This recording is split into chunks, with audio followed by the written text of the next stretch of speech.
Buenas tardes a todos y todas. En este 21 de febrero seguimos charlando de innovación.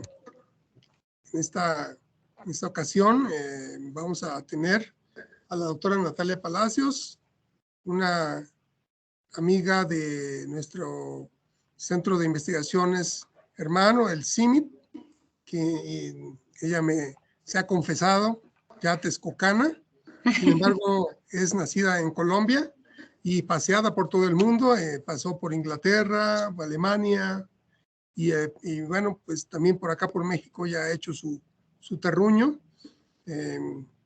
siempre trabajando alrededor de calidad nutricional, calidad nutritiva, en este caso ya muy apegada a un grupo interdisciplinario del propio CIMIT en aspectos de tortilla, de maíz, con todo lo que tiene que ver con la calidad de los nutrientes, pero también con aspectos de inocuidad y de la toxicidad que tiene que ver con las aflatoxinas, y yo espero que también con el sabor. Primero que nada, quiero darle la bienvenida a toda la comunidad del Colegio de Posgraduados y nuestros colegas de otras instituciones que les han agradado esto que estamos haciendo. En este momento también quiero agradecerle al doctor Fernando Gómez y nuestro grupo de innovación, que también nos acompaña en esta ocasión, la doctora Livia Trejo, quien hará también las veces de comentarista, para que los deje yo en este momento platicando sabrosamente con una tortilla en la mano de innovación. Gracias. Adelante. Muchas gracias al doctor Juan Antonio Villanueva Jiménez por la bienvenida.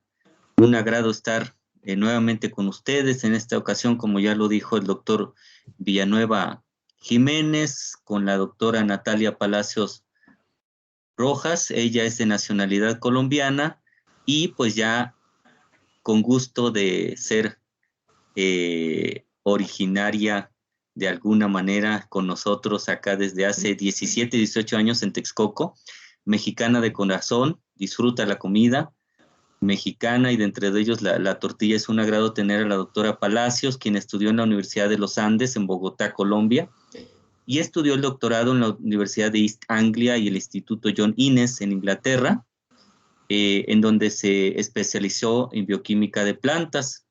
Posteriormente se fue al Instituto Max Planck de Fisiología Molecular de Plantas en Potsdam, en Alemania, donde ahí realmente coincidimos, y pues es para mí también un gran agrado compartirles que pues es una gran amiga nuestra, una gran amiga de la familia. Allá nos conocimos entre Inglaterra y Alemania. Ya nos platicará la doctora de sus experiencias por allá. Y curiosamente, algo también muy interesante fue que a partir de 2005 ella estableció su residencia aquí en Texcoco. Entonces coincidimos en Inglaterra, luego en Alemania y ahora en Texcoco, y pues ahora nos viene a compartir esto de sus experiencias con el mejoramiento del maíz. En CIMIT es responsable del programa de maíz nutricional y encargada del laboratorio de calidad de maíz en CIMIT. Cuenta con más de 60 artículos publicados en revistas indexadas, 7 capítulos de libro y más de 13 manuales y folletos de divulgación científica. Ella tiene como principal área de trabajo el desarrollo de germoplasma de maíz con alta calidad nutricional, incluyendo alta calidad en proteína, en zinc y provitamina A. Ha sido parte activa del proyecto Harvest Plus, que ha desarrollado y promovido los cultivos biofortificados como alternativa para asegurar el acceso a dietas balanceadas en poblaciones más vulnerables, lo cual perfectamente coincide con la política que traemos de impulso a la innovación agroalimentaria desde la Secretaría de Agricultura y que hemos tomado con mucha responsabilidad en el Colegio de Posgraduados.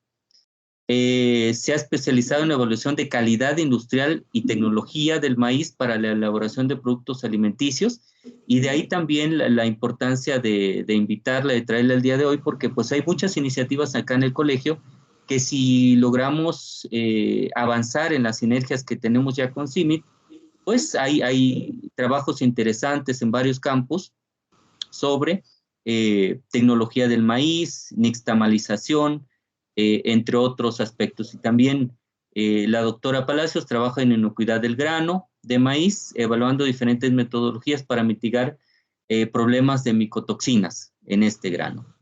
Y algo importante también aquí, en el marco de estos conversatorios, es que ella forma parte de un equipo interdisciplinario internacional dedicado a hacer cumplir la misión del CIMMYT, que es contribuir de manera sustentable a la seguridad alimentaria y nutricional.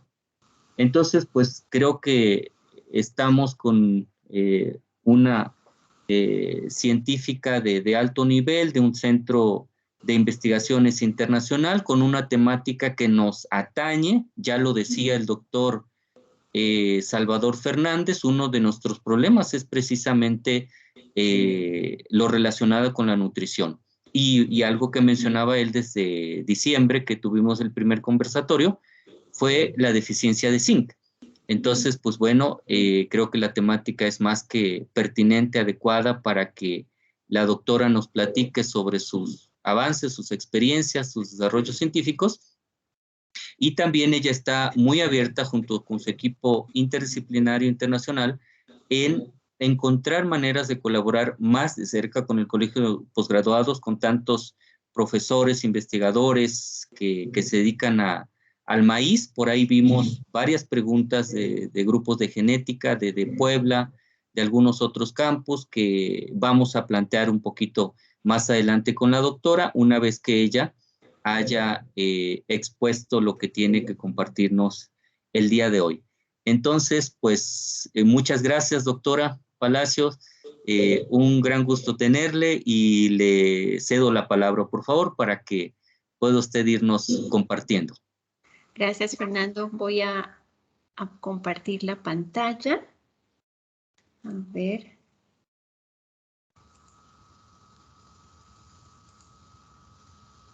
Perfecto. Yo creo que ya la vemos, ¿cierto? Sí, se ve perfecto. Ok, pues antes que nada agradecer al Colegio Posgraduados y al Grupo de Innovación por la invitación, al doctor Villanueva por las palabras introductorias, igual que Fernando y todo el equipo por darnos la oportunidad pues, de compartir un poquito el trabajo que hemos venido realizando.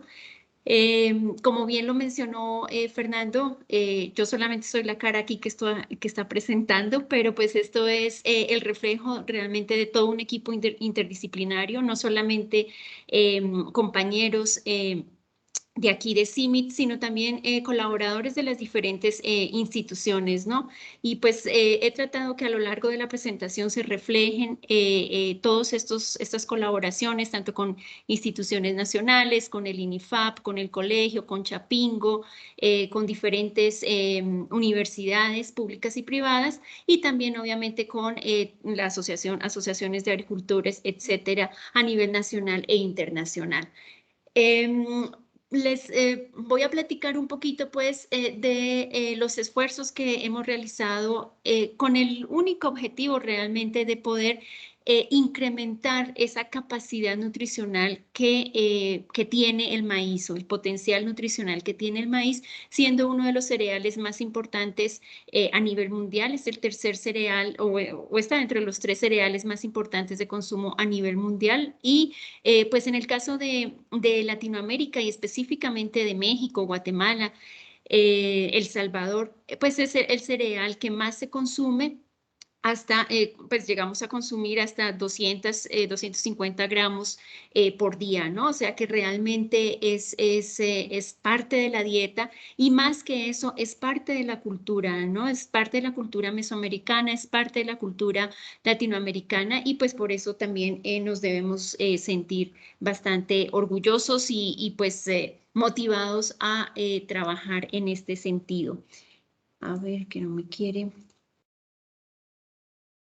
Entonces, la presentación la dividí un poco en estos temas. Primero, una introducción a la seguridad alimentaria y nutricional, qué es el maíz en nuestra dieta latinoamericana especialmente, la calidad nutricional que tiene el maíz per se, el desarrollo de maíz biofortificado, que quiere decir maíz con mayores contenidos de ciertos micronutrientes, y me he enfocado un poco más hacia el caso específico del desarrollo de maíz alto en zinc. Y luego, ahí sí, como un zoom in al caso específico del uso y la diseminación del maíz alto en zinc en Guatemala, y pues dejar un poco las ideas del potencial que puede tener este tipo de variedades aquí en México. Cuando hablamos entonces hoy en día del sistema agroalimentario, pues gracias o desafortunadamente por la pandemia, pues hemos creado más conciencia de los retos que nos están imponiendo una buena alimentación, un acceso a dietas sostenibles, a dietas nutritivas y a dietas asequibles, ¿no? ¿Por qué? Porque hemos llegado ya a los límites planetarios en la producción de los alimentos, y también pues es claro que hemos llegado a los límites saludables, ¿no? Hoy en día no solamente tenemos el reto aún de desnutrición, sino también de malnutrición en general, ¿no? Es el caso de grandes porcentajes de obesidad, de sobrepeso, y pues las enfermedades que esto genera, que lo conocemos como las enfermedades no comunicables, en las que se encuentran, por ejemplo, la diabetes. ¿Por qué es importante la salud en el entorno, ¿no? Y pues yo creo que hoy en día hemos creado más conciencia de la importancia de una buena alimentación, y pues por un lado se busca una productividad laboral que se ve afectada por la ingesta de los alimentos. A su vez, si tenemos una ingesta apropiada nutricionalmente, pues vamos a tener un mejor estado de salud, y ese mejor estado de salud se va a repercutir nuevamente la productividad laboral. Entonces es un círculo vicioso realmente, donde la salud, la nutrición y la productividad económica están altamente correlacionadas. Este es un mapa de el Programa Mundial de Alimentación en el año 2020, o sea, estábamos apenas empezando con la pandemia a nivel mundial, y donde se destaca especialmente en Latinoamérica y en el caso de México, que los porcentajes de hambre ya no es ni siquiera de malnutrición, sino realmente de hambre, estaban variando entre el 5 hasta el 15%, ¿no? Otras regiones, otros países hermanos en la región, como es el caso de Venezuela, ya los porcentajes de inseguridad alimentaria llegaban hasta el 35%. Este escenario, por supuesto, ha ido cambiando durante los últimos 2 años por los efectos precisamente de que la pandemia nos ha estado dejando. Entonces, un reto que tenemos es realmente asegurar esa seguridad alimentaria, valga la redundancia, en la producción de los alimentos. Otro de los aspectos, como mencionábamos, de llegar a esos límites planetarios, y bueno, un efecto de llegar a esos límites planetarios también es el cambio climático que hoy pues estamos viviendo, y cómo el cambio climático afecta la calidad nutricional de los alimentos que estamos produciendo. En el caso de los cereales, y especialmente de las plantas C4, como es el maíz y el sorgo, la afectación en la concentración de micronutrientes por parte de altas concentraciones de CO2 en la atmósfera no es tan alta comparado con el efecto de estas altas concentraciones de CO2 en las plantas C3, como el trigo o el arroz. Sin embargo, pues sí hay una tendencia a la disminución en el contenido de micronutrientes, entre ellas zinc, hierro, proteína y fitatos. Entonces es un reto realmente estas elevadas concentraciones de dióxido en la atmósfera, en la acumulación de estos compuestos en los granos. Adicionalmente, se han hecho modelajes del efecto de la sequía, por ejemplo, en el crecimiento de los niños. Uno dice, bueno, pero ¿qué tiene que ver una cosa con la otra? Pues finalmente las condiciones climáticas van a afectar la productividad de los alimentos y por consiguiente va a afectar la salud y la nutrición de las familias y especialmente de los niños y las mujeres en edad reproductiva o mujeres en embarazo. Entonces, este es un trabajo publicado en el 2019 donde demuestran cómo los patrones extremos de lluvia y sequía están específicamente asociados a la afectación de la nutrición infantil. Para asegurar la resiliencia en la producción, pues se invita y se promueve realmente sistemas de producción diversos y pues aquí en Mesoamérica y en Latinoamérica tenemos el ejemplo, por ejemplo, el ejemplo de la milpa. Y obviamente sistemas que aseguren alta eficiencia y que sean compatibles con el medio ambiente. Entre esos esfuerzos de mitigación se sugiere poder identificar realmente las áreas o los focos específicos para desarrollar tecnologías e innovaciones con un objetivo más específico, no algo así muy amplio sin saber quién finalmente va a adaptar esta tecnología o esta innovación, sino que sea cada vez más enfocado. Otro de los aspectos que afectan la calidad nutricional de los alimentos y específicamente estamos hablando de los cereales es por supuesto la concentración y la disponibilidad de los micronutrientes en el suelo. O sea, la calidad del suelo va a tener una repercusión en la acumulación de micronutrientes como calcio, hierro, selenio y zinc. Estos son solamente dos ejemplos de un estudio que se realizó en Etiopía y Malawi, perdón, donde se monitoreó la diversidad en la concentración de estos compuestos, que son las imágenes de violín que se presentan en la parte izquierda de su pantalla, y en la parte derecha ven el caso de los mapas de micronutrientes en Malawi. Los mapas verdes que vemos con diferentes intensidades en el color del verde señalan la concentración de los diferentes micronutrientes, calcio, hierro, selenio y zinc. Y en los mapas inferiores de color naranja, amarillo, vemos la incidencia de la necesidad, digamos, de suplementar la dieta con estos micronutrientes. Entonces, donde más deficiencia de estos micronutrientes se observa en el suelo, más necesidad de suplementar la dieta por parte de los consumidores. Entonces, vemos esa relación directa en cuanto a la disponibilidad de los nutrientes en el suelo, cómo afecta la salud y el estado nutricional de los consumidores. Ahora bien, cuando hablamos específicamente del caso de maíz, ¿cómo podemos hacer que el maíz sea más beneficioso en términos de nutrición? Pues una de las estrategias, por supuesto, es explorar, utilizar mucho más la diversidad genética y en esto, pues obviamente México tiene una ventaja comparativa, ya que no solamente es centro de diversificación del maíz, sino que también cuenta con más de 56 razas, pues centro de origen y centro de diversificación del maíz, contando con más de 56 razas identificadas en la República. Entonces es el explorar aún más esa diversidad genética, por ejemplo, de los maíces azules o pigmentados que van de azul, violeta, rosa, negro, porque estos contienen unos compuestos que son importantes en la salud que se llaman antocianinas y pues que tienen algunas propiedades que si se conservan a través del procesamiento, pues van a tener efectos beneficiosos en la salud de los consumidores, especialmente en la prevención de enfermedades no comunicables como diabetes, por ejemplo, y en la prevención de ciertos tipos de cáncer.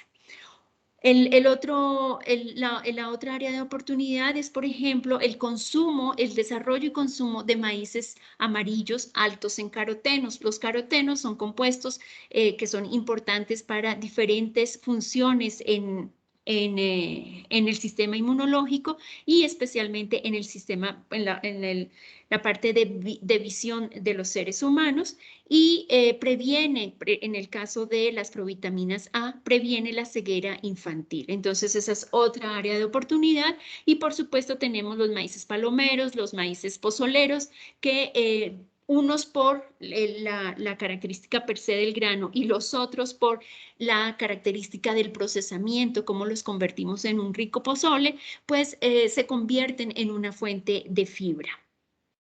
Otra de las áreas donde podemos incursionar para aumentar esta capacidad nutricional de los maíces es precisamente el desarrollo de maíz biofortificado, que es nada más que el desarrollo de maíces mejorados a través de mejoramiento convencional para asegurar que en el grano de maíz hay mayor concentración de un micronutriente.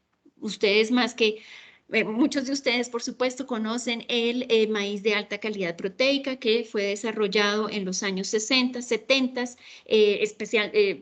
El trabajo aquí en México fue liderado por la doctora Evangelina Villegas, una mexicana muy destacada que junto con el doctor Basal desarrollaron los primeros maíces altos en provitamina A, y pues ya fueron otras instituciones a nivel nacional quienes han estado desarrollando más variedades y propagando estos materiales. Entre ellos, por supuesto, el Colegio de Posgraduados. Tenemos también los maíces altos en provitamina A y los maíces altos en zinc, de los cuales les voy a hablar un poco más adelante. Otra de las áreas para incrementar esos beneficios nutricionales es a través del procesamiento. Y aquí no solamente es para incrementar, sino que también podemos hacer un daño bastante grande durante el procesamiento. Podemos tener, por decir algo, un brócoli, una zanahoria perfecta, alta en el contenido de ciertos compuestos nutricionales, pero si lo servimos por horas y horas y horas a altas temperaturas, pues estos compuestos nutricionales se van perdiendo durante este procesamiento, y al final no estamos consumiendo más que la fibra, ¿no? O perdemos realmente muchos nutrientes. Lo mismo sucede en el caso del maíz, como comentábamos al comienzo con el doctor Villanueva, el caso de la tortilla, por ejemplo, que la importancia de poder asegurar un procesamiento adecuado para una conversión de ese maíz a una tortilla de calidad nutricional que podamos consumir, ¿no? Y sea esta la oportunidad para invitarles. Justamente la semana pasada se abrió la convocatoria pública para que la gente revise la nueva norma que se está proponiendo. Es hasta ahora un proyecto de norma que se está proponiendo para modificar la norma de la tortilla, ¿no? Y donde se hace énfasis precisamente en poder identificar los diferentes tipos de tortilla que se encuentran en el país, desde tortilla a través de nixtamalización tradicional, tortilla de harinas nixtamalizadas y la combinación de estos dos procesos.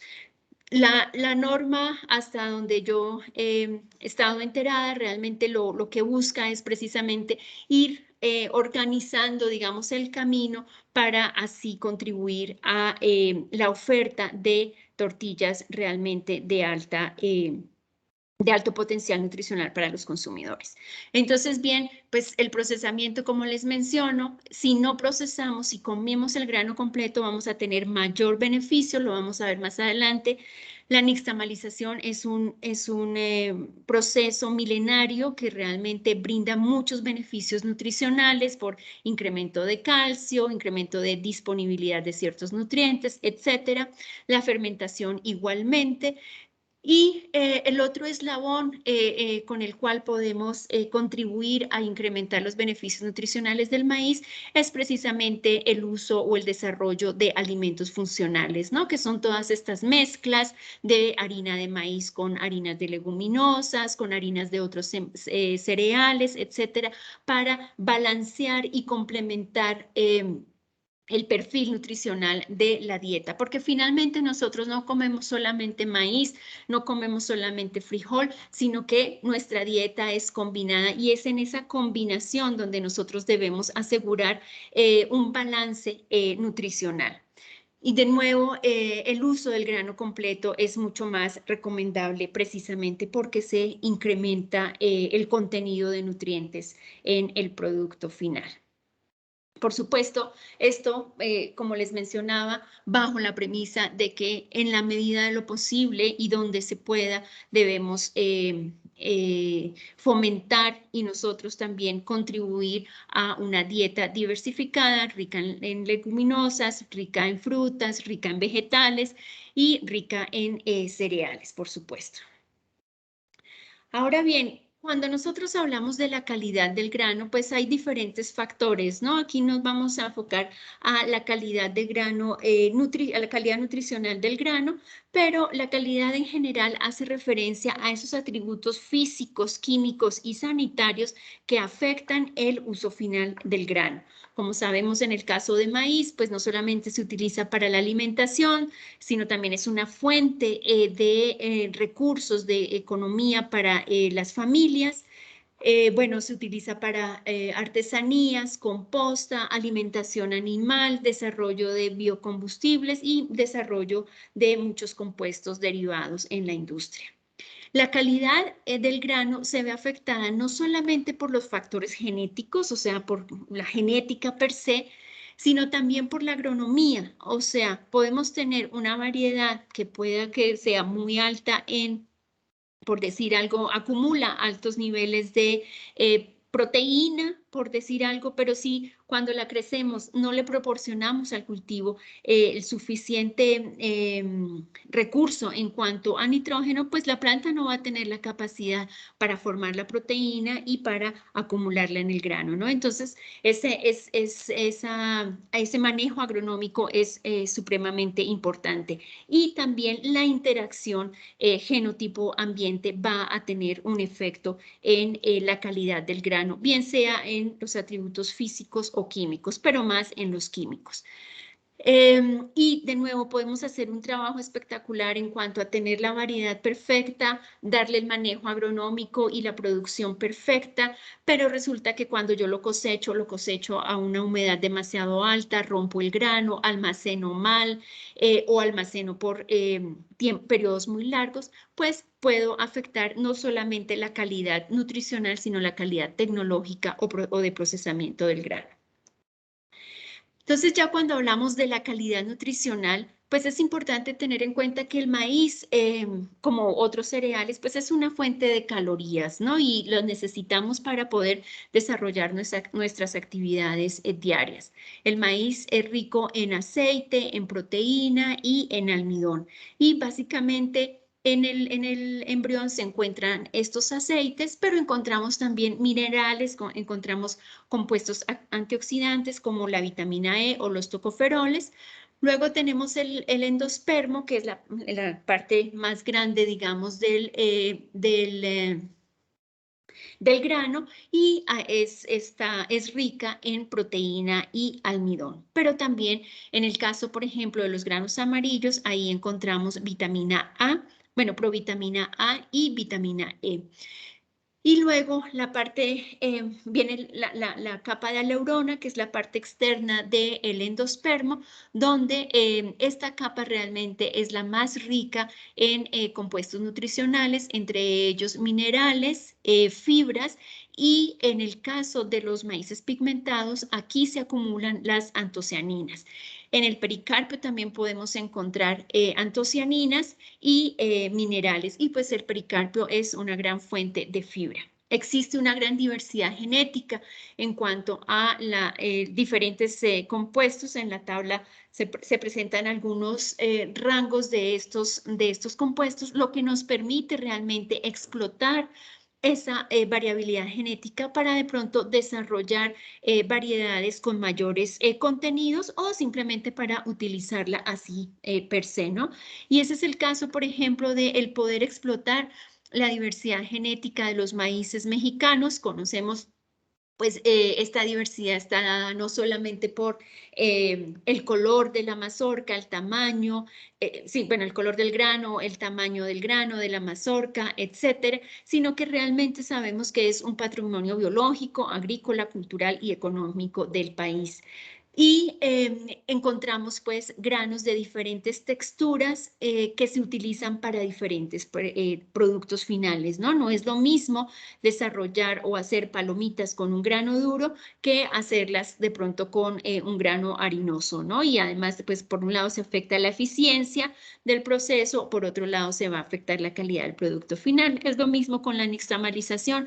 En realidad se puede nixtamalizar cualquier grano, desde un palomero hasta un cacahuacintle, pero la calidad del producto final y la eficiencia del proceso en la conversión de la materia prima al producto final se va a ver afectado por estos aspectos de calidad de grano y dureza del grano. Pero en cuanto a la calidad nutricional de los maíces criollos, recientemente investigadores, especialmente de la Universidad Autónoma de Querétaro, si no estoy mal, publicaron una revisión de los criollos a nivel mundial. En estas gráficas se ven en color amarillo oscuro, casi café, los datos correspondientes a las variedades mexicanas, donde se ve la diversidad, por un lado, en la lámina de la izquierda, de los compuestos fenólicos que tienen actividades antioxidantes, y por otro lado, de las antocianinas, que son las que les dan el pigmento azul a los maíces azules o de color, y vemos cómo realmente resalta por un lado, no solamente los estudios, sino el rango de distribución de la concentración de estos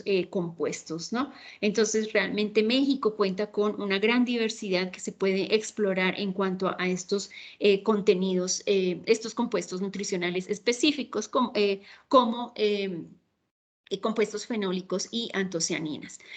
Este es simplemente para mostrarles la distribución del contenido de antocianinas en las accesiones de maíces azules que reposan en el banco de germoplasma de CIMMYT. No solamente son maíces de México, por supuesto, sino también maíces andinos, maíces europeos pigmentados. Obviamente la mayor representación son maíces mexicanos, pero pues vemos lo que vale la pena resaltar es la distribución que existe en el contenido de antocianinas. Y como les decía, pues estas tienen varios beneficios nutricionales, especialmente anticancerígenos, antioxidantes y antiinflamatorios.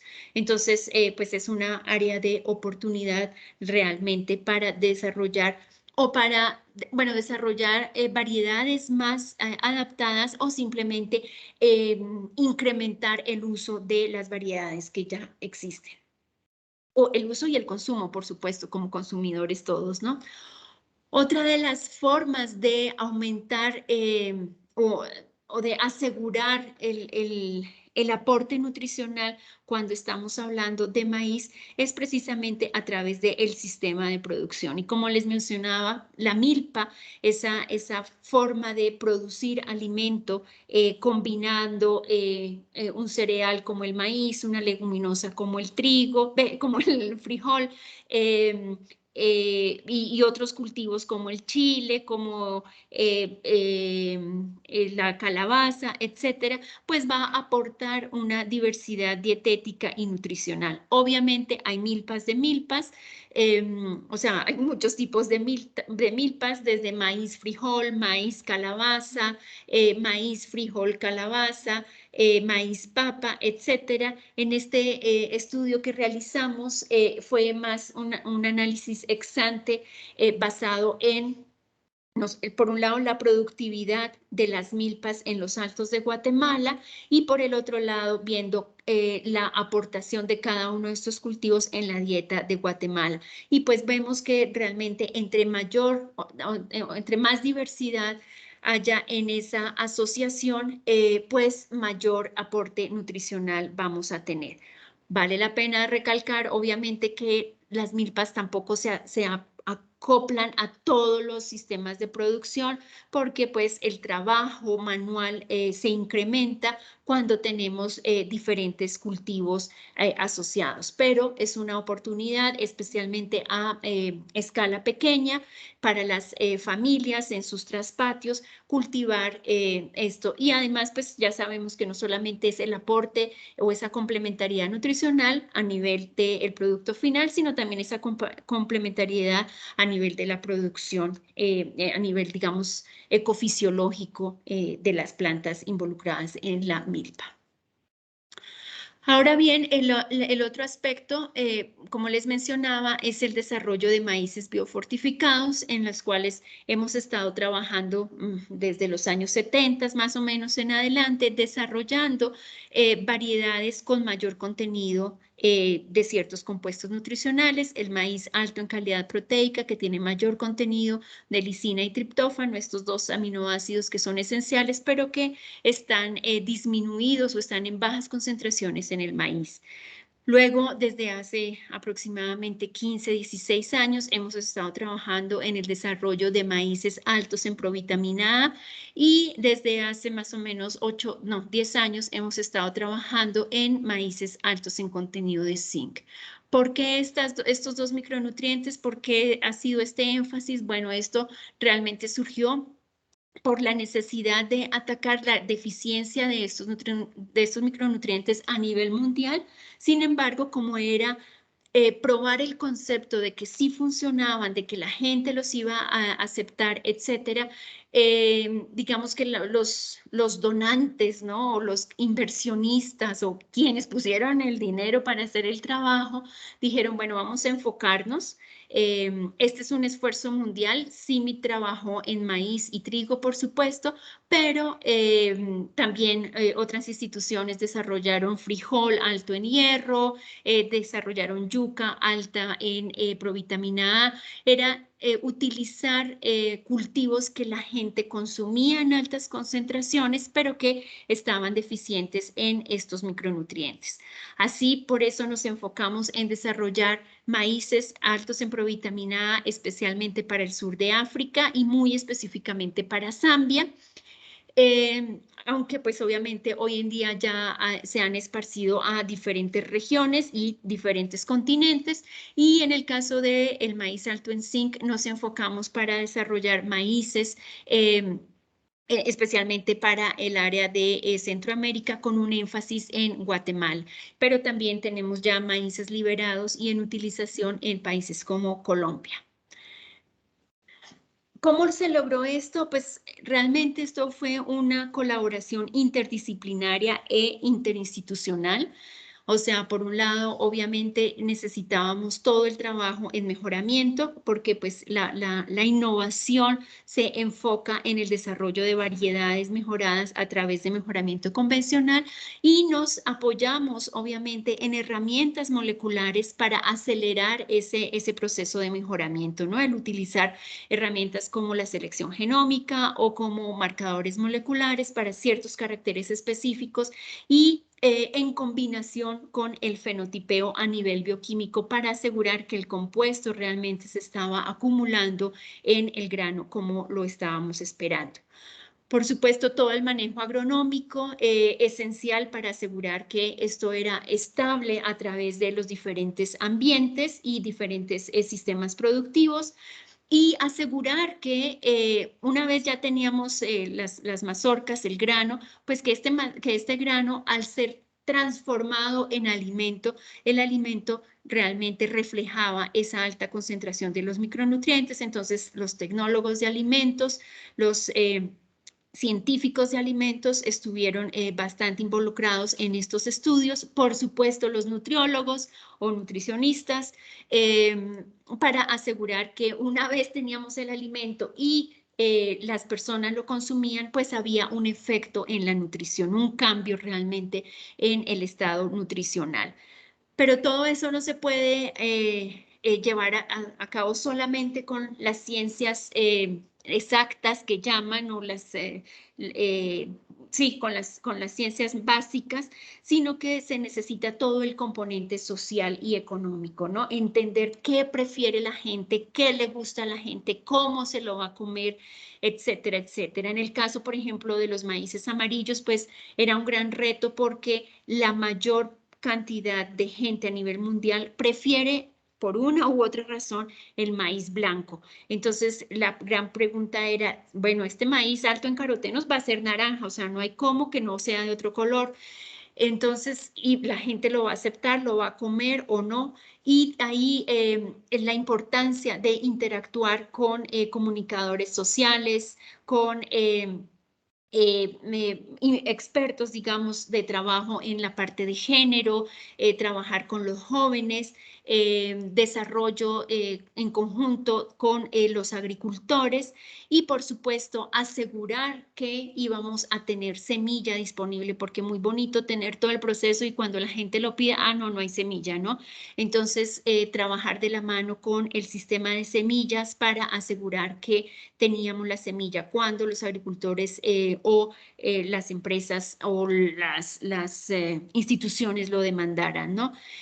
Una labor súper intensa en el caso de educación y promoción, porque pues nosotros lo podemos entender muy bien porque lo hacíamos todos los días, pero era realmente transmitir ese conocimiento de por qué era importante la provitamina A, de por qué era importante que la gente consumiera o que la gente transformara estos granos en cierta forma, los almacenara de cierta forma y sobre todo mostrar el impacto que podían tener en la mejora de la salud en la población.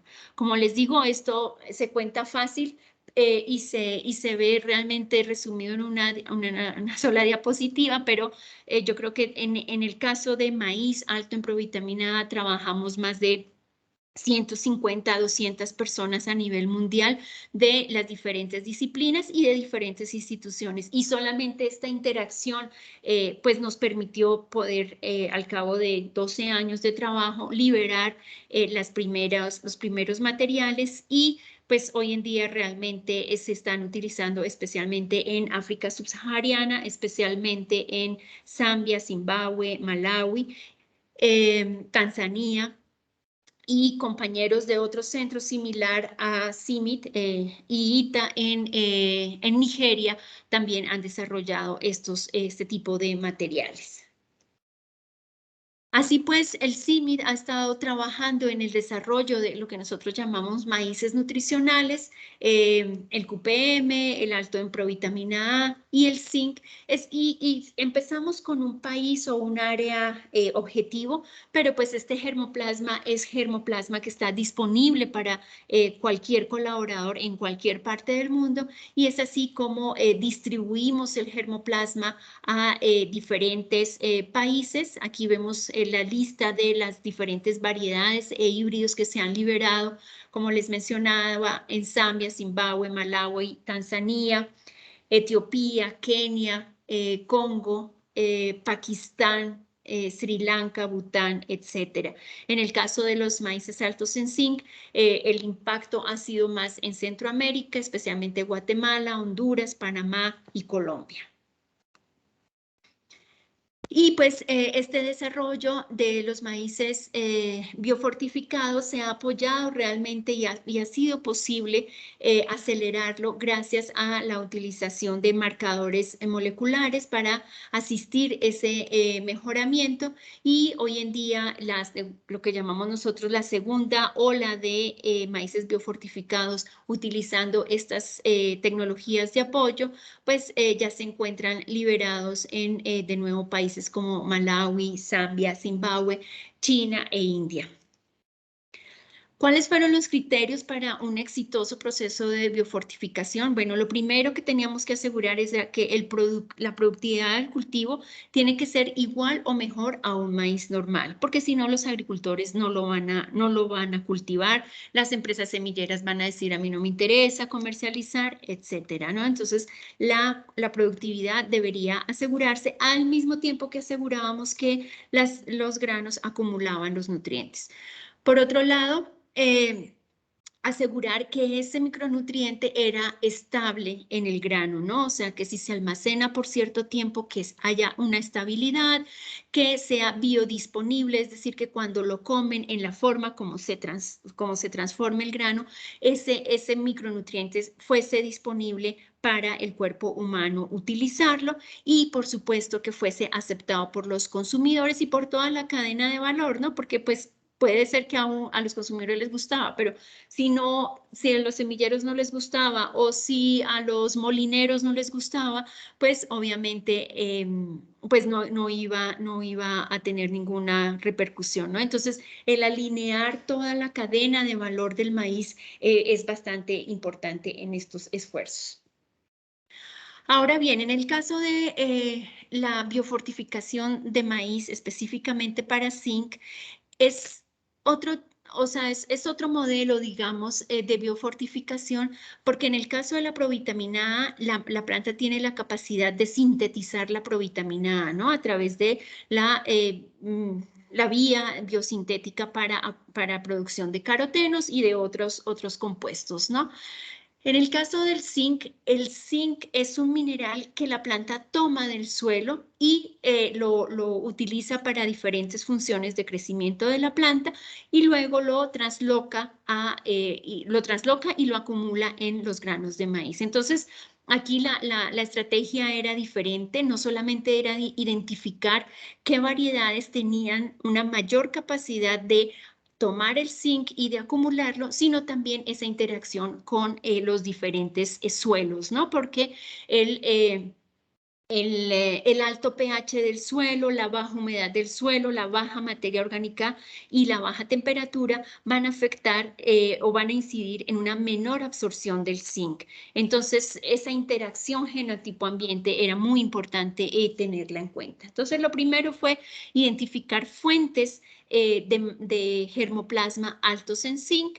Se hizo un monitoreo de las líneas ya mejoradas, digamos que sabíamos que tenían una capacidad de producción pues ya evaluada y se identificaron líneas y germoplasma mejorado, derivado de tuxpeño, derivado de cubano amarillo, de puya, de chocoseño, que son landraces de criollos de Colombia, y se identificó también unas poblaciones de maíces altos en provitamina, en proteína, calidad de proteína, que también tenían altas concentraciones de zinc. Entonces, con todo este monitoreo del germoplasma, se desarrollaron híbridos y variedades de polinización abierta que se liberaron en el 2017 en diferentes países en Centroamérica y en Colombia. Si un maíz normal acumula hasta 20 partes por millón, 20 microgramos por gramo de zinc, estos maíces biofortificados pueden tener la capacidad de acumular hasta 36, hasta 40 partes por millón de zinc. Entonces, es un impacto realmente en la concentración del zinc en el grano. ¿Cómo se realizó esto? Bueno, pues básicamente fue una estrategia de mejoramiento, mejoramiento por pedigrí, aunque se hicieron algunas selecciones recurrentes también. Utilizamos también dobles haploides para acelerar los procesos. Este trabajo de mejoramiento ha sido liderado por Félix San Vicente, un mejorador que tenemos acá en CIMIT, acá en Batán. Y obviamente pues nos apoyamos con metodologías de laboratorio para el análisis de los micronutrientes. Utilizamos el ICP, pero pues obviamente el ICP no es una metodología práctica y rápida, entonces teníamos que buscar metodologías más económicas y fáciles de hacer para poder entregar la información a los mejoradores. Entonces utilizamos fluorescencia de rayos X y ya en estas últimas etapas lo que hemos venido validando también es el uso de selección genómica para el contenido de zinc. La ventajota que tiene la selección genómica es que también podemos estar haciendo selección para otros Otras características, por ejemplo, mancha de asfalto, que es uno de los problemas claves en el trópico, y también, por supuesto, para productividad. Y lo más importante es que al incorporar estas herramientas de biología molecular, llegamos a una reducción de cerca del 32% en el costo de desarrollo de las variedades. Importantísimo tener en cuenta, porque sí, como les mencionaba podemos tener el maíz acumulando altos contenidos de zinc, pero dependiendo de dónde se acumula ese zinc y cómo lo procesemos, vamos a tener el contenido final en el producto que los consumidores van a ingerir. Entonces, importante localizar ese zinc en el grano, y como vemos aquí, pues ese zinc se acumula básicamente en el pericarpio y en el germen, aunque también se encontró acumulación en el endospermo, pero en menor concentración. También es saber cómo era esa acumulación del zinc en el llenado de la mazorca para poder saber si, por ejemplo, se podría recomendar el consumo de estos maíces altos en zinc en estado de elote, ¿no? En la etapa lechosa. Y pues vemos que aunque hay una pequeña disminución en la etapa lechosa, pues ya hay una aportación de más de 20 partes por millón en el contenido de zinc. Entonces pueden ser una fuente, solamente una fuente de zinc si se utilizan en la etapa lechosa. Desarrollamos diferentes estudios de retención en algunos de los productos más comunes, obviamente incluyendo la tortilla, la mazorca, el elote, pues las palomitas, donde la retención del zinc en el producto final es del 100%. Mientras que, por ejemplo, si producíamos grits como para cereales de desayuno, la retención del zinc era solamente del 20%. ¿Por qué? Porque al producir los grits, lo primero que hay que hacer es quitar el germen y se quita parcialmente la cascarilla o el pericarpio, ¿no? Entonces, obviamente, ahí perdemos la mayor cantidad de este compuesto. Entonces, de ahí la importancia de identificar el proceso para ver cómo es la retención del micronutriente en el producto final.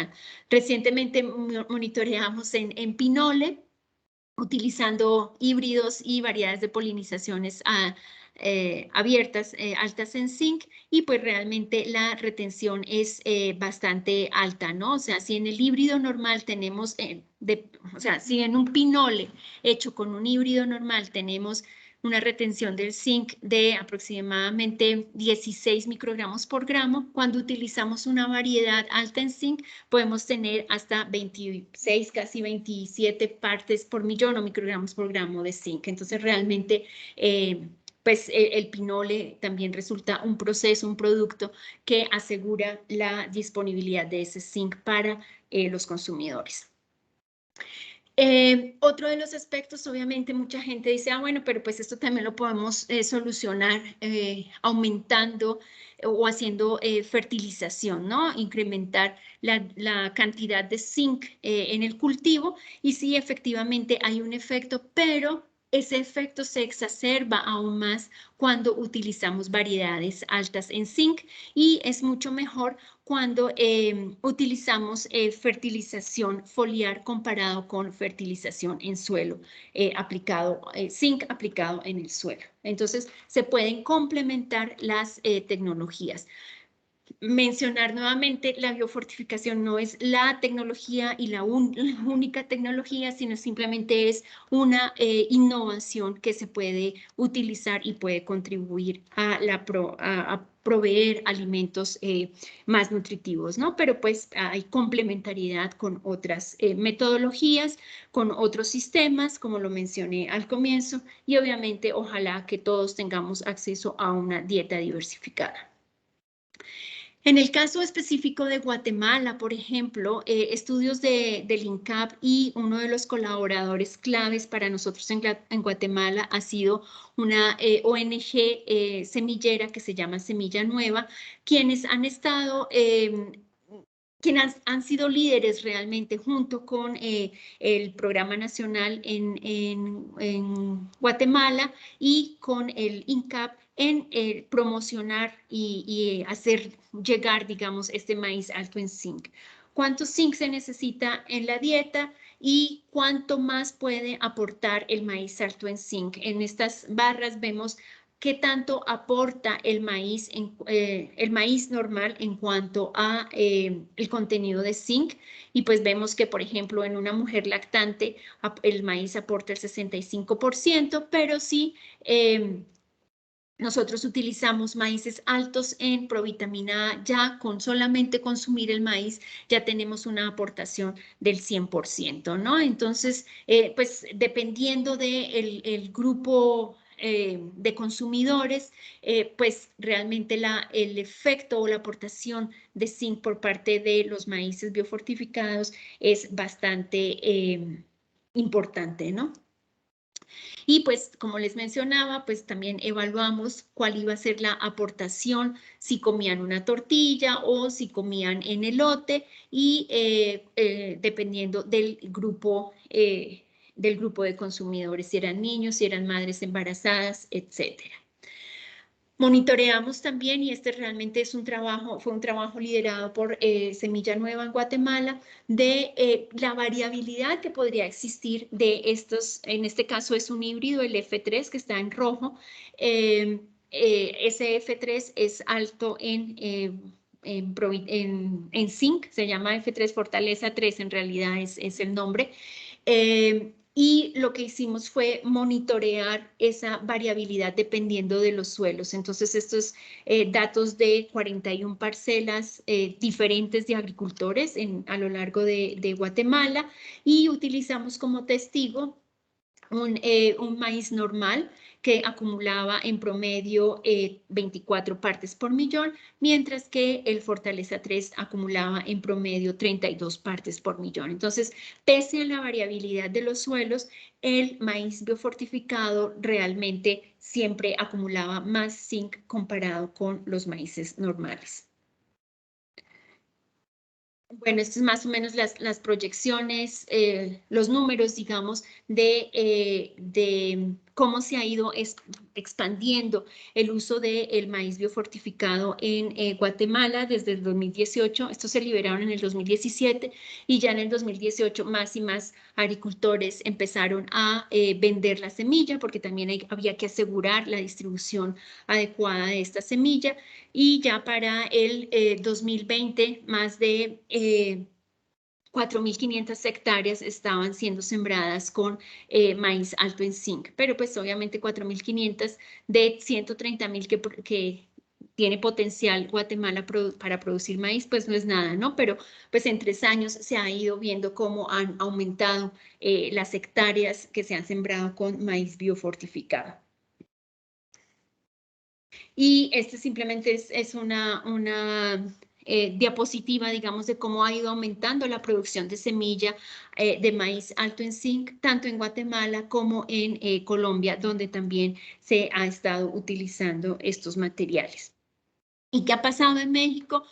Bueno, en México realmente es la gran oportunidad para poder utilizar estos maíces altos en zinc, especialmente porque todo el mejoramiento se ha realizado acá en México. Entonces, todas las evaluaciones agronómicas se han realizado especialmente en el trópico mexicano y digamos que tenemos información suficiente. Sin embargo, pues el enfoque por parte de los donantes que soportaban este proyecto no era México. Desafortunadamente, a veces ven las prioridades como un país en lugar de verlo atomizado, ¿no? O sea, México se considera un país desarrollado realmente, pero si entramos a hacer un zoom in en las comunidades, en los estados, pues la situación es muy diferente, ¿no? Entonces, no era el enfoque de los donantes trabajar en México, pero pues como decimos, salpica realmente el germoplasma para otros países, y México es uno de los países donde perfectamente se podría liberar estas variedades y utilizar. Desarrollamos entonces precisamente con investigadores del Colegio de Posgraduados y de Chapingo un estudio de, bueno, qué impacto podrían tener estos maíces biofortificados en zinc en México, ¿no? Y utilizando un modelo de predicción se estableció el índice de priorización de biofortificación en México.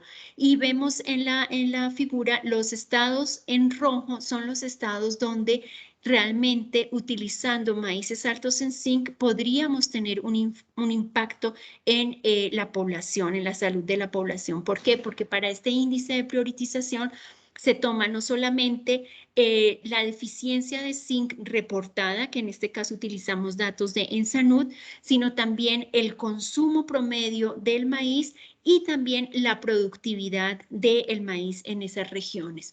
Entonces destacan estados como Chiapas, Oaxaca, Guerrero, Puebla, Hidalgo y Zacatecas, donde una intervención con maíces biofortificados o con cualquier cultivo donde se tenga una disponibilidad de zinc, realmente se podría tener un impacto en la salud de los consumidores.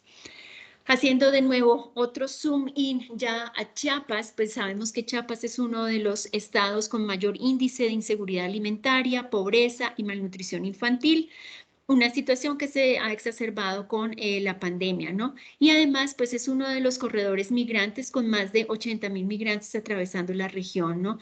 Entonces, hay diferentes aspectos en el estado. Uno de ellos, bueno, pues el alto índice de malnutrición, de anemia, de acceso a una buena alimentación y también importante destacar que la mayor parte de los suelos donde se produce el maíz son bajos en contenido de zinc.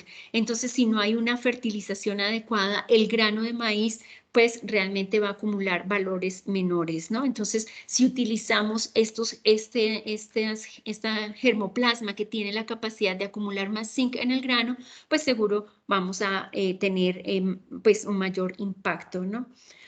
Una de las ventajas, digamos, que podemos aprovechar también para un desarrollo o un escalamiento de estos maíces aquí en México es el modelo de innovación que hemos estado utilizando en lo que anteriormente se llamaba Masagro, hoy en día se llama Maíz para México, bueno, hasta el año pasado se llamaba Maíz para México, pero que más allá de qué programa es, etcétera, lo importante era ese modelo de innovación que se llama el HOP, ¿no? Que es una metodología participativa para evaluación, implementación y escalamiento de tecnologías agrícolas, ¿no? Era esa interacción entre los investigadores, entre los diferentes actores de la cadena, obviamente empezando por los agricultores, los servicios de extensión, los vendedores de los diferentes insumos, los compradores, el gobierno, cómo esa red que se ha logrado tejer y en esto pues realmente el crédito también a todos los colaboradores acá en México para crear esa red de innovación que por un lado se beneficiaba y por otro lado alimentaba, digamos, la parte básica del hub, que era por un lado la investigación básica, que digamos salía de la estación experimental o salía del laboratorio, pasaba a las plataformas de investigación, pasaba a los módulos, donde ya se trabajaba directamente con los agricultores y de los módulos ya pasa a las áreas de extensión y a las áreas de impacto. Entonces, este ha sido un modelo que ha sido bastante, o sea, el impacto ha sido bastante alto y también pues se ha ponderado su utilización en otros países, no solamente en Latinoamérica, sino en África y en Asia. Y pues con esto agradecerles nuevamente y pues aquí seguimos para seguir la plática. Muchas gracias. Sí, muchas gracias, doctora. Muchas preguntas tenemos, doctora. Quisiera ver un poquito del repaso de este modelo de innovación. De acuerdo a lo que platicamos desde un inicio, cómo el CIMMYT concibe, define la innovación y cómo la gestiona. Creo que ese modelo deja muy claro la forma en que ustedes lo hacen. ¿Algo más que quisieras por ahí destacar, Natalia?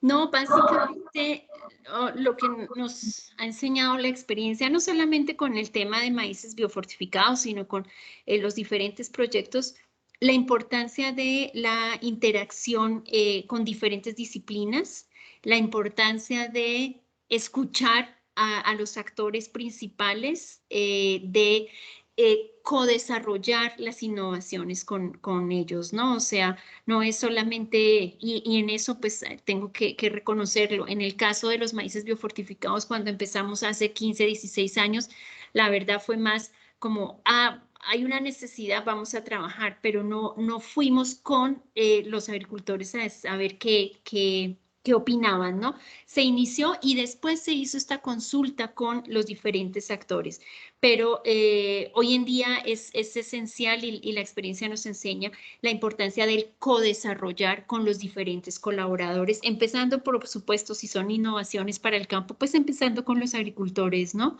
Porque a veces desarrollamos cosas que nada que ver.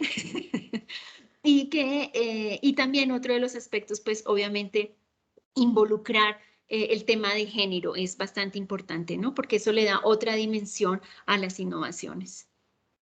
Bien. ¿En el CIMIT hay alguna oficina de vinculación o transferencia del conocimiento, oficina de transferencia tecnológica? ¿Cómo operan esto?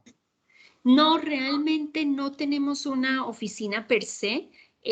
Se da más como la dinámica dentro de cada uno de los proyectos que se desarrollan y lo que sí tenemos es una oficina de manejo de proyectos, ¿no? Entonces, donde se centraliza las interacciones con los diferentes colaboradores, etcétera, ¿no? Pero no tenemos una oficina como tal de innovación.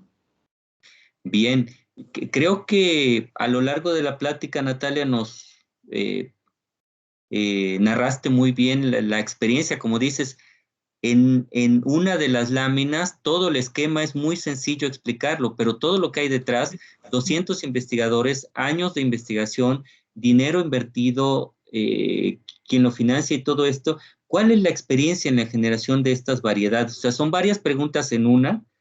¿Ya se encuentran registradas en UPOP o SNCS aquí en México? ¿Cómo consiguieron los financiamientos? ¿Cuáles han sido los mayores desafíos? Y creo que ahí voy a parar, sí, con esta pregunta. Los mayores desafíos en todo este proceso. Mira, en el caso de los maíces altos en provitamina A y altos en zinc, digamos que contábamos con la financiación más o menos de 10 años, ¿no? Entonces, esa financiación a largo plazo te permite realmente proyectarte y hacer énfasis en los diferentes aspectos, ¿no? Esa seguridad en la financiación y esa continuidad en la financiación es muy importante, cosa que no sucedió, por ejemplo, con los maíces altos en QPM, altos en calidad proteica, que a veces era financiación por 2 años, paraban, después llegaba otro y decía, ay, sí, financiemos otro añito. Entonces, esa discontinuidad realmente afecta mucho en estos procesos de mejoramiento, ¿no? Entonces, eso, bueno, clave. Esa financiación de los maíces biofortificados estaba liderada, obviamente todo era bajo Harvest Plus, que estaba financiado principalmente por el gobierno de Inglaterra, el gobierno bueno, era de los Países Bajos, y por supuesto la Fundación Bill and Melinda Gates. Fueron los principales donantes, ¿no? Pero poco a poco, obviamente, pues como la inversión era tan grande, poco a poco se fueron sumando otros donantes. Ya para casos específicos, por decir algo, ya la liberación y el trabajo en Guatemala, el gobierno de Guatemala ha apoyado los procesos, en los gobiernos en Zimbabue, en Malawi también han apoyado procesos. Entonces, a lo largo del camino se han ido sumando otros colaboradores en efectivo, digámoslo así, ¿no? Más allá de la implementación. Como les mencionaba, hasta el momento no hay ninguna variedad alta en zinc registrada en México, pero sí hay disponibilidad de esos materiales, ¿no? Es cuestión de conjuntar la información, llenar los papeles y obviamente hacer las aplicaciones correspondientes a los entes correspondientes acá en México. No nos hemos enfocado a los maíces altos en provitamina A porque precisamente en México el consumo es más o de maíz blanco o de maíz pigmentado hacia los azules, ¿no? Entonces el impacto que pueda tener de aceptación de los maíces amarillos para consumo humano es menor. Para consumo animal pueda que sea muy alto, pero realmente el enfoque es poder incidir directamente en la población, ¿no? Sí, sí. Y bueno, con todo esto que nos compartes, Natalia, beneficios obtenidos a nivel personal, profesional, institucional, nacional e internacional. ¿Qué nos puedes decir? O sea, esto me deja muy satisfecha, esto me llena. ¿Cuáles son los beneficios que tú pudieras compartir como un aliciente, digamos, para la comunidad que nos escucha? No, yo creo que los beneficios son muchos a nivel personal, digamos, no solamente por la oportunidad de combinar la ciencia, pero realmente una ciencia aplicada, ¿no? De ver que finalmente, al final del día, el producto en el cual participaste de una u otra forma, en mi caso fue más desde el apoyo de las metodologías bioquímicas y algo en mejoramiento, pues que lo ves, ¿no? Que hay gente que lo está consumiendo, que hay gente que se está beneficiando. Entonces eso es una de las mayores satisfacciones. Otra de las satisfacciones, por supuesto, es la interacción con las otras disciplinas, ¿no? Porque a veces te enfocas mucho en tu disciplina y como que no aprendes nada, te quedas ahí estancado. Entonces el poder hacer zoom in y zoom out y ver a veces el problema específico, a veces el big picture, a veces el problema global, fue otra de las satisfacciones, ¿no? Y al aprender de otras disciplinas. A nivel institucional, pues también, ¿no? O sea, fue una oportunidad también para combinar diferentes expectativas en cuanto a la productividad. Aquí el origen del CIMIT realmente fue la Revolución Verde, donde nos enfocábamos a la productividad, productividad y productividad, ¿no? Y ahora sumamos a esa ecuación la calidad nutricional, ¿no? Y ver el enfoque realmente que nuestro producto va al consumidor. Entonces, ese movimiento de la dinámica de los paradigmas también, pues es un punto a favor, ¿no? Ya no me acuerdo qué más me preguntaste. Sí, sí, beneficios. Nos preguntan desde Campeche, Natalia, Sí. si hay alguna línea del CIMIT con alto contenido, concentración de zinc disponible para trabajarse en Campeche.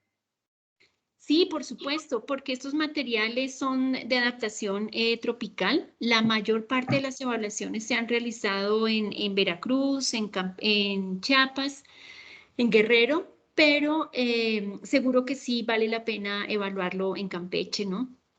Sí, sí. Hay varias preguntas que traté de agrupar de Perfecto. alguna manera y van así. ¿Es factible extraer los compuestos bioactivos del maíz y qué uso industrial potencial pudieran tener?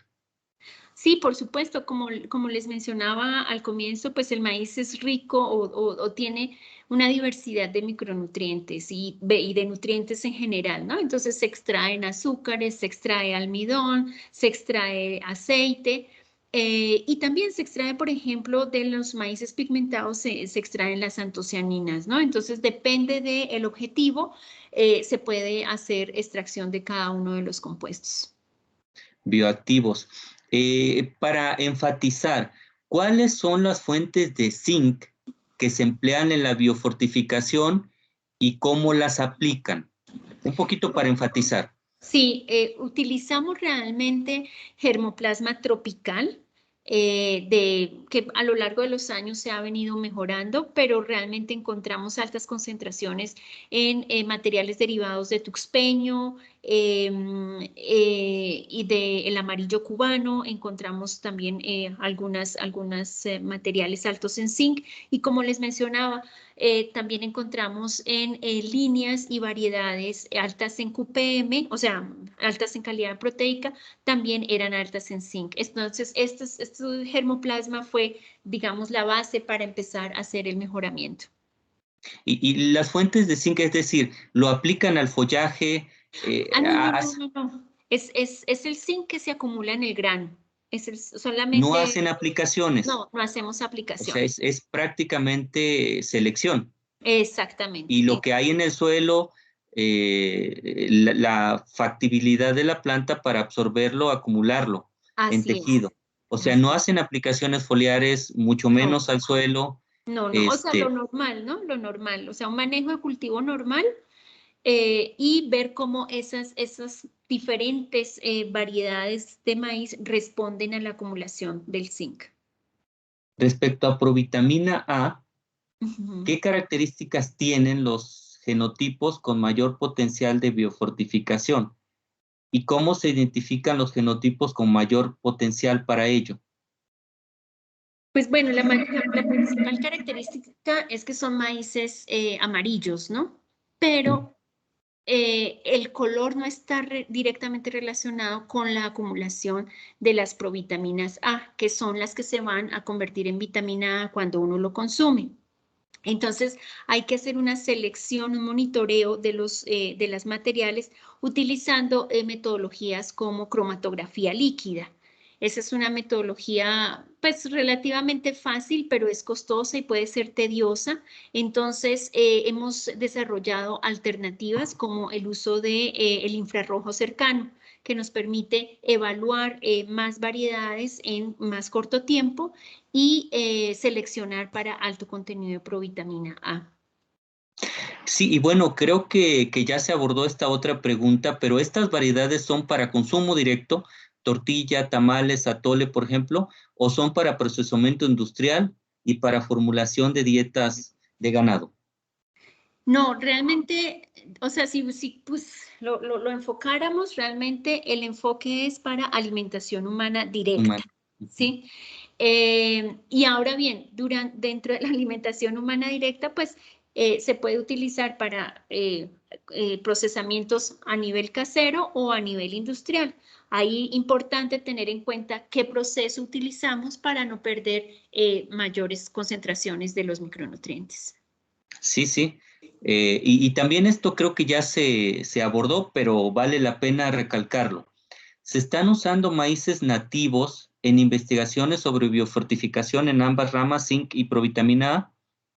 No, realmente nosotros no usamos maíces nativos, pero lo que sí es importante mencionar es que existe variabilidad en cuanto al contenido, especialmente de zinc, porque pues va a depender también del tamaño del germen. En los maíces nativos el germen tiende a ser más grande, entonces puede haber mayor concentración de zinc, ¿no?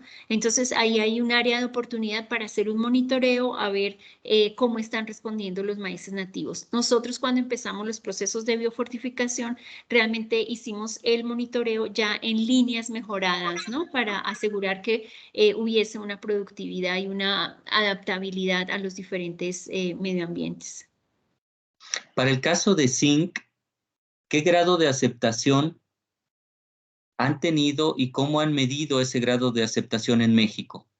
No, en México no se ha liberado, entonces no tenemos, digamos, pues un dato al respecto, ¿no? Lo que sí se ha estado promocionando y hace parte de las vitrinas de evaluación de diferentes híbridos, pues con las empresas semilleras nacionales, y pues no ha habido como una aceptación al 100%, o sea, no es que alguna empresa diga, ay, yo quiero producir esto, a ver cómo le hacemos, no.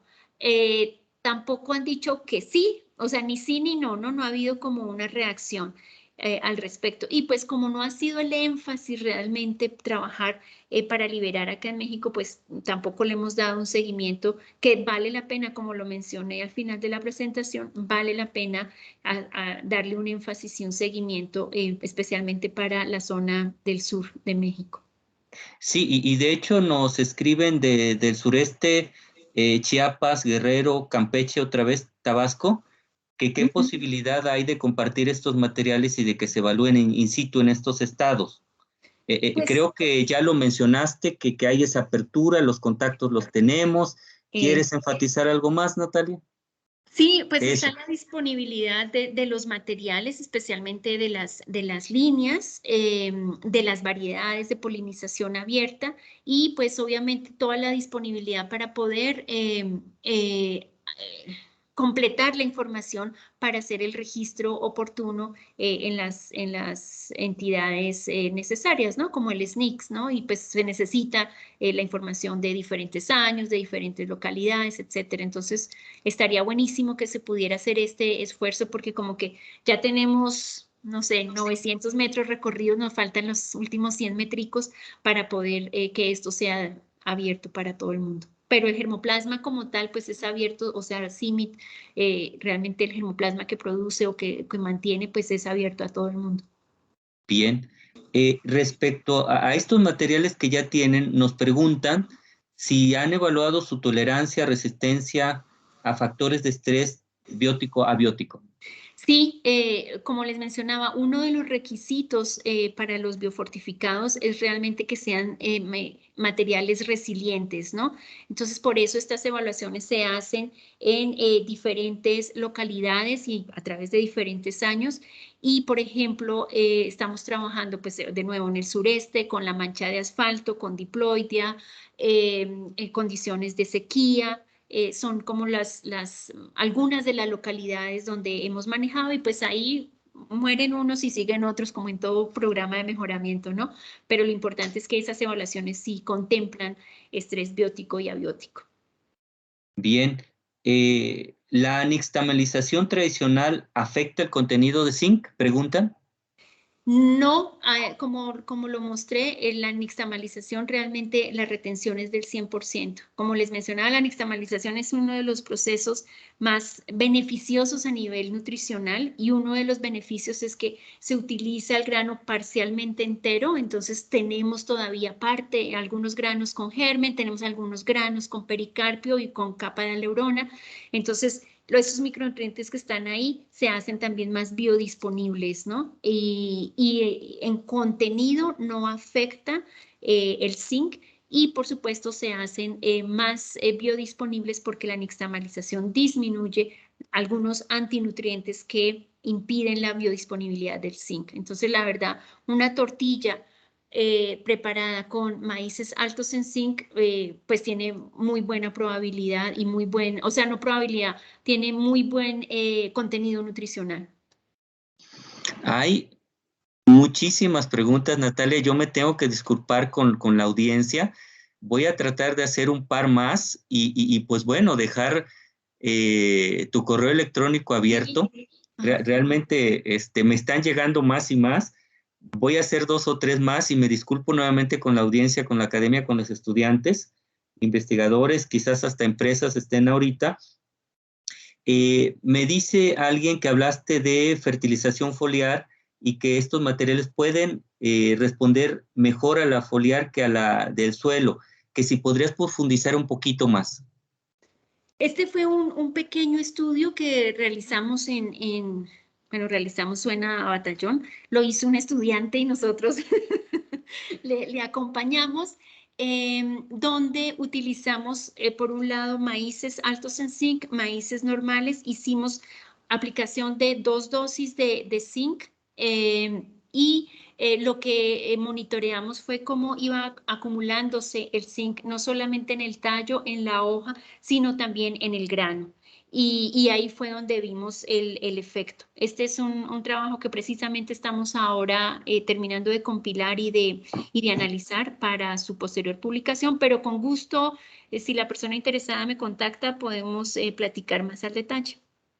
Sí, tenemos el correo electrónico de la doctora a través de la Oficina de Innovación de la Dirección General. Están los datos para seguir con esto. Y también preguntan sobre la acumulación, la concentración de lisina y triptófano, si han realizado investigaciones relacionadas con estos maíces y cuáles han sido los resultados. Un poquito de repaso sobre lisina y triptófano. Sí, son los maíces altos en calidad proteica.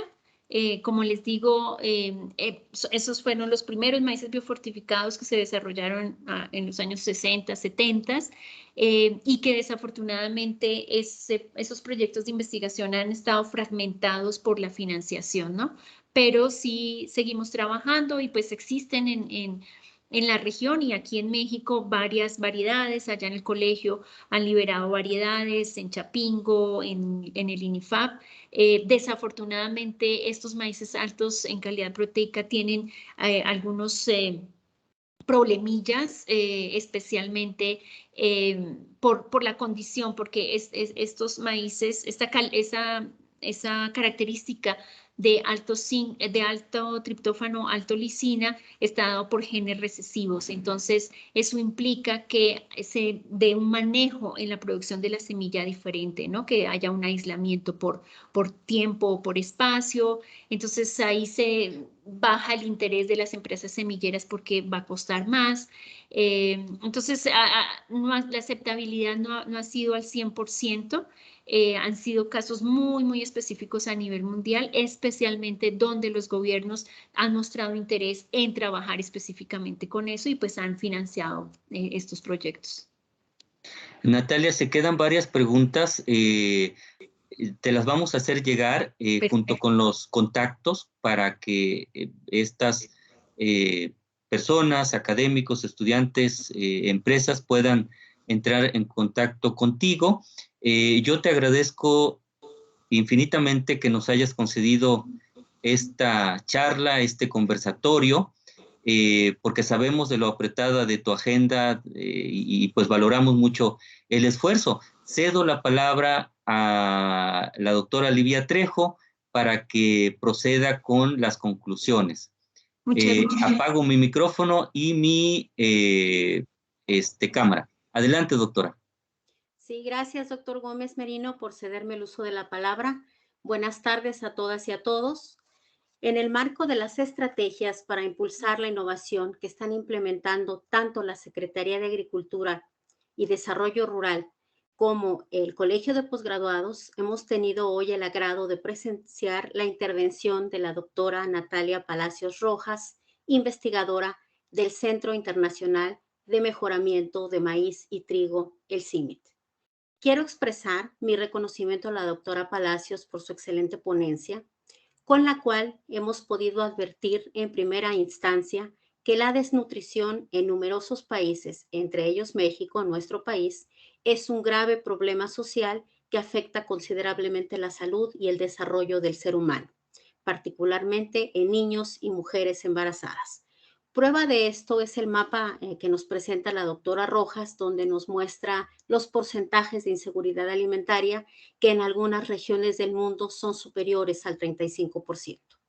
En este contexto es cuando la biofortificación surge como una poderosa herramienta para innovar y para solucionar este grave problema. Como bien sabemos, originalmente la biofortificación agronómica se centró en buscar el incremento en la concentración de algunos elementos esenciales para la nutrición humana en las partes comestibles de los cultivos de importancia agroalimentaria. Entre estos elementos, como lo mencionó la doctora Rojas, pues se encuentran el calcio, el magnesio, el yodo, el zinc, selenio, hierro y cobre, entre otros. Aquí en este punto, la doctora Rojas destaca la importancia que tiene los contenidos nativos en los suelos de estos elementos que se relacionan de manera directa con las capacidades también de acumulación de los genotipos. Es decir, entonces hay relaciones directas entre disponibilidad nutrimental en el suelo y la calidad nutricional de estos cultivos. Actualmente vemos también que el concepto de biofortificación ha escalado, se ha hecho más amplio y entonces se busca, es mucho más integral y se busca entonces elevar la calidad nutricional de los cultivos a nivel global.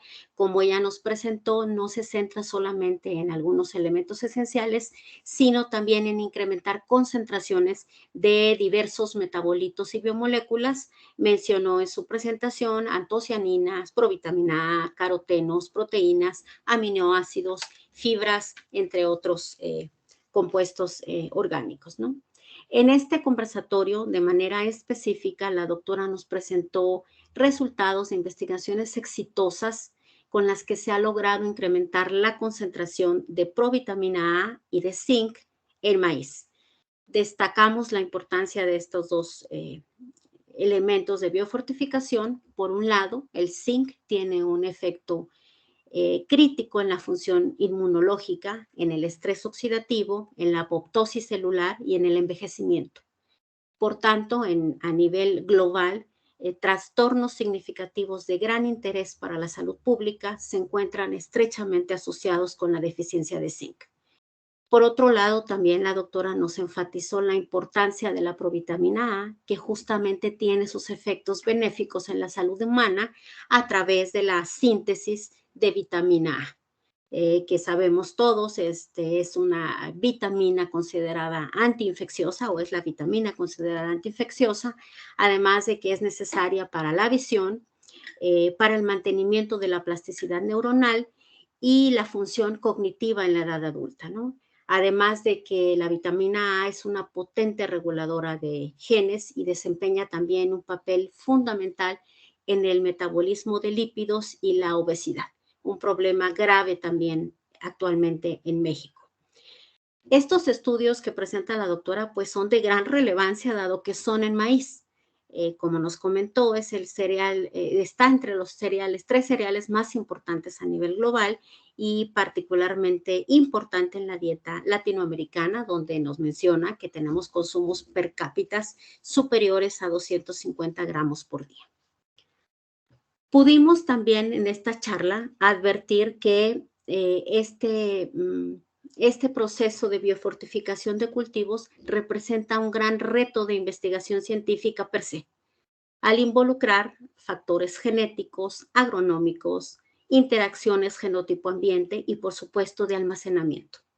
Englobar estos factores exige entonces la conformación de equipos multi, inter y transdisciplinarios. Asimismo, algo muy importante, demanda el empleo de tecnologías de frontera.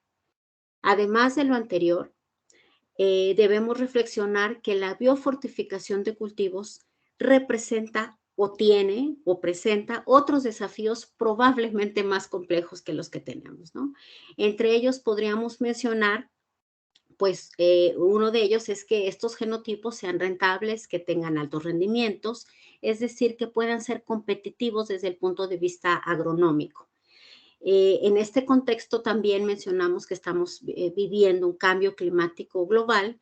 Es deseable, como se mencionó, que estos genotipos sean tolerantes o muestren tolerancia o resistencia a factores de estrés biótico y abiótico. Si logramos tener genotipos biofortificados, competitivos agronómicamente, estamos garantizando su plena aceptación por parte de las poblaciones objetivo. ¿Qué queremos entender o qué se desea entender por lo que sería una aceptación plena? Pues que estos puedan ser considerados en las formas y para los usos tradicionales. Otro reto importante que advertimos es que verdaderamente estos genotipos puedan tener un impacto real en la reducción de la desnutrición, por lo que en el caso particular de nuestro país, de México, se requiere contar entonces con instrumentos de evaluación de su impacto a corto, mediano y largo plazo. Como lo estableció la doctora Palacios, para el CIMMYT es prioritario hacer sinergias con otras instituciones, entre ellas el Colegio de Posgraduados, por supuesto, para posibilitar que estos materiales generados puedan llegar a quienes más lo necesitan en nuestro país, ¿no? En este punto, una pieza fundamental, pieza clave también, es la institucionalización de una estrategia nacional de biofortificación para combatir la desnutrición. De esta manera, Y partiendo entonces de la definición de innovación, entendida como todo cambio basado en el conocimiento para generar valor ambiental y socialmente apropiado, resulta evidente la relevancia que tienen las aportaciones que hoy nos comparte la doctora Rojas, a quien reiteramos nuestro agradecimiento en nombre del colegio, en mi nombre también.